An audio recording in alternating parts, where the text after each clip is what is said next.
Hi, I'm Tish and welcome back to another episode of Pocket Rocket Polls on my YouTube channel, Auto Social UK. Now, if you're new to my channel or haven't seen one of these series before, then Pocket Rocket Polls is essentially where I take fast little cars between 140 and 180 brake horsepower and I pin them up against each other, scoring them out of 10 for things like practicality, styling and even performance. So if that sounds good, then please make sure you keep watching. And if you like car content like ownership reviews, car reviews and even some modifications, then please make sure you keep watching and hit the subscribe button. So on today's episode of Pocket Rocket Polls, we're looking at an iconic pocket rocket, probably the first one that springs to mind after perhaps the Fiesta ST, and that's the Mini Cooper S. But this isn't any old Mini Cooper S, because this is the Coupe, or the Coupe if you're feeling fancy. But if you've known me for long enough on this channel, you'll know that I don't do fancy very well. Now this is a funny little car. I can't quite understand where it fits in. After all, the Mini Cooper's a pretty small car anyway, so to then make it a two-seater roadster seems a little bit of an odd move. But I don't know, once I've gone through all of the scores, maybe this car will make a bit more sense to me. But first of all, let's start talking about styling. Design is pretty subjective to person, but personally I think that Mini have worn the crown for the most stylish cars on the market for a long time now. And they've done that by blending together those old school fun quirky styling, like the round headlights, with some more modern twists. And that means that even their older cars look pretty timeless and wouldn't look out of line with some of the newer models. This particular car looks fantastic, finished in the black paintwork with the black gloss wheels, and then you've also got the chrome detailing around the headlights and across the grille. Because this is the Cooper S model, you've also got a bonnet vent at the front to make sure it gives it that sporty styling, and you've also got a more aggressive front and rear bumper. Those chrome detailing are also carried across onto the wing mirrors and on the door handles. Now, a lot of people actually choose to de-chrome their Minis, but personally I really like the contrast. Now, the shape is where it's going to split opinions because of course the Coupe is only a two-seater and it really does have that toy car kind of feel. I mean, standing up against it now I feel absolutely massive, but that's kind of what's lovable about it. And just like the MX-5 that I tried the other day, it's got one of these really long little antennas that again just emphasises that toy car feel. Now, around the back is one of my favourite things about the Coupe. I say one of my favourite things, but there's actually two of my favourite things around the back. The first is the deployable spoiler. I feel like this gives it a really sporty look. You can have it folded down or you can have it in this outright position, which I absolutely love. And then you've got the classic Mini Cooper S twin exhaust at the bottom there, which I think just looks fantastic and finishes off the sporty styling of the rear of the vehicle. Now, overall, I know that it's going to split opinions, but I really love the look of the Mini Cooper S. Let's face it, when you think of Pocket Rocket, you think of a little fast toy car, and it doesn't get much better than this. So I'm going to have to score it an 8 out of 10. When it comes to interior quality and equipment, this is where the Mini Cooper S Coupe is going to pull ahead of the rest of its rivals, and that's mostly because it demanded a higher premium from new, but that means that you get some really high quality used. It's got a really nice leather wrapped multifunctional steering wheel and everything feels really solid. Unlike the Abarth, which has that quirky styling, this feels much better put together and you've got some much nicer kind of materials used like leathers, and even the doors feel really heavy and high quality. You've got these front leather contrasting cream seats which are really comfortable and heated, and you get a really good amount of equipment.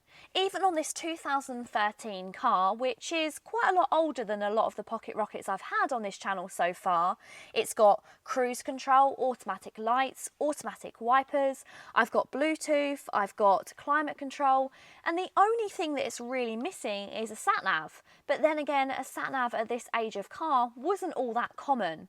Overall, I'm really impressed with the quality of this vehicle and also the equipment that you get included as a 13 plate, and I'm going to have to score it an 8 out of 10. Scoring the Mini Cooper S Coupe out of 10 for practicality is a bit of a weird one, because compare it to the other four-seater cars we've had on the channel, and of course it's going to be lacking in space. But score it for a standalone two-seater coupe, then it's actually not too bad. Space in the front here is much bigger than you'll find in the Mazda MX-5, although you don't have any rear cubby holes that you'll find in that car, but there is quite a lot of storage space behind the seats. You've also got a decent size glove box, and you've also got a couple of front cup holders which aren't flimsy like you'll find in the Mazda. In fact, comparing it to the standard hatchback Mini, I don't think it feels any smaller in the front here, especially not kind of leg space and width wise. Yes, the windscreen is slightly shorter and the headlining does feel slightly lower, which makes you feel just a tad claustrophobic, but it's certainly not cramped like I found in the Mazda. Funny enough, when talking about practicality, you'd think that the boot on the Mini Cooper S Coupe wouldn't be all that good, but this is actually where it's quite surprising.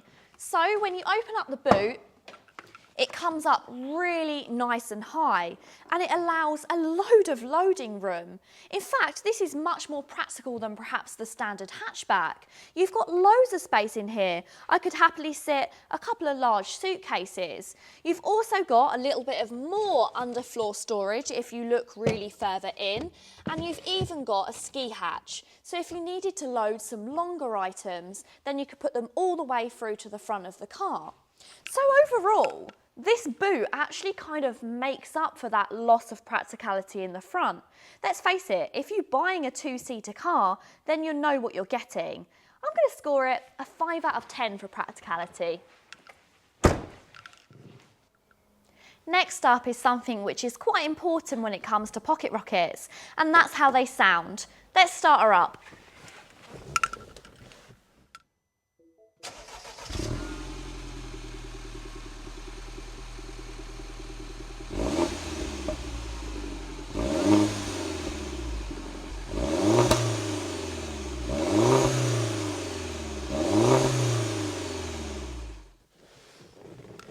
Pretty good. Now the thing is with a lot of modern cars is a lot of the sound is played through the speakers, but with the Mini Cooper S Coupe it's all played through the exhaust, and you do get some good notes, but there is a slightly whizzy noise in the background. I did manage some pops and bangs, and out on the road that would be even easier.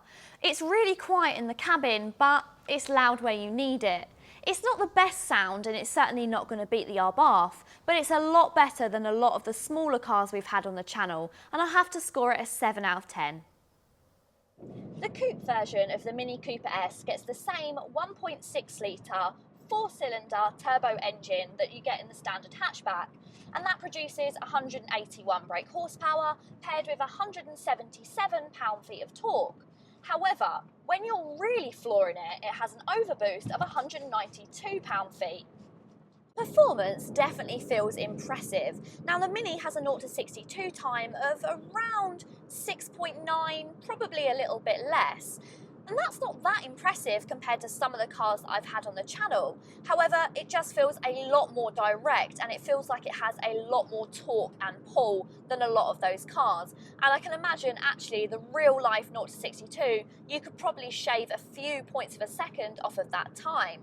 The gearing is nice, and of course it does have a 6-speed gearbox, which again puts it above a lot of the other cars. There's just something so engaging and fun about a Mini. They always feel like they want to be pushed a little bit harder.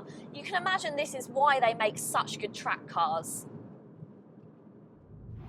Power is impressive when you push it hard, but if you want something that's really going to get your pulse racing, then it's probably better to opt for the John Cooper Works.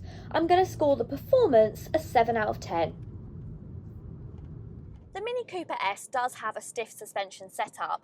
Not quite as stiff as you'll find in something like the John Cooper Works, but it's still not one of the most comfortable cars on the road. However, these upgraded seats do also definitely help as they soak up a lot of those bumps. Thanks to the fact that the Mini is a slightly more premium product than the rest of the cars we've had on Pocket Rocket poles, the steering feels much more weighted and it's much more precise in its cornering. One of my only complaints about the drive would be that it's a little bit noisy. due to the kind of setup and shape, it feels quite rattly and noisy, and there's kind of some squeaking going on as well. I know that this car is coming up for being quite a few years old now, and it's to be expected, but really it does feel a bit more solid in the hatchback.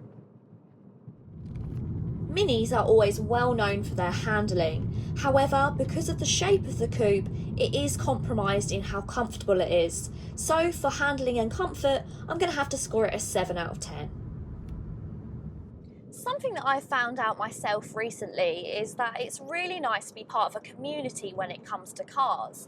And there's no better community than the Mini community. So many people have them. But do you know what's great about the coupe? Is because everybody's got a hatch, and it's nice to be part of something but still have something that's just a little bit different. Last up is a round that's probably a little bit of a sore subject in the used car world, and that's price and value for money. Where does the Mini Cooper S Coupe stand when it comes to that? Well, used car prices are just skyrocketing at the moment, with no sign of slowing down. Our vehicle is priced at £8,750. It does have some upgrades, I believe, like the xenon headlights. But in terms of its competitors, what else is out there? Well, you could get an R-Bath, which isn't going to be as fast, for around £7,000. If you wanted the same kind of performance, then you could go for a Fiesta ST, which actually, strangely at this age, will cost you just a little bit more. But of course, you do have slightly more practicality. Or if you really wanted to get a bargain, you could go for something like the DS3 Sport. But of course, you won't get all of the premium interior that you get with the Mini. In terms of kind of competitors, I think this car's priced really well. You have to remember you've got heated leather seats, you've also got automatic lights, automatic wipers, Bluetooth, so it's really spec'd up for a 13-plate car. And then you've got that performance, which is pretty good as it's been shown. So overall, I think it's priced very well. If you did want any more details on this particular car, then I'll pop the details in the description box. But overall, I'm going to score this a 7 out of 10. So it's finally time to tot up all of the scores for the Mini Cooper S Coupe, and it scores a 7 out of 10, and that's enough to put it in joint first place with the Vauxhall Adam S. Now, I'm not surprised that the Mini Cooper S has taken one of the top spots. It really does have a high build quality and a punchy performance. However, had this have been the standard hatchback, it's likely it would have taken the crown, because the coupe just lost points for some of its practicality. What do you think of my scoring? Please let me know. And let's have a quick recap as to where we are. So at the bottom of the board, we've got the R-Bath 595 for its slightly cheap interior, and also its not particularly high specification. And that's paired together with the DS3 Sport, which again just didn't have that sound quality, and it did feel a little bit cheap. In the middle, we've got the Polo Blue GT. Not the sportiest, but it's a high quality, and actually it's got a really good running cost. And that's paired together with the Suzuki Swift Sport. Now, I'm a little bit biased, but I know it's in the middle. It's one of my favourites. I just think it looks great. But unfortunately, it just didn't have that performance. And then in the top spot, we've got the Vauxhall Adam S, and now we've got the Mini Cooper S. So please let me know, what do you think of my scores? Are you happy with that order, or do you think they should have been reordered? Let me know your orders in the comments below. If you've enjoyed this video, please don't forget to go ahead and give it a thumbs up, drop a comment, and if you're not already, please subscribe. I just want to say I'm so close to 10,000 subscribers, which still blows my mind. That's such a huge number. But there's still loads of you watching that aren't actually subscribed. So if you want to help me get to that number, then please go ahead and hit the subscribe button. Thank you so much for watching, and until next time, bye.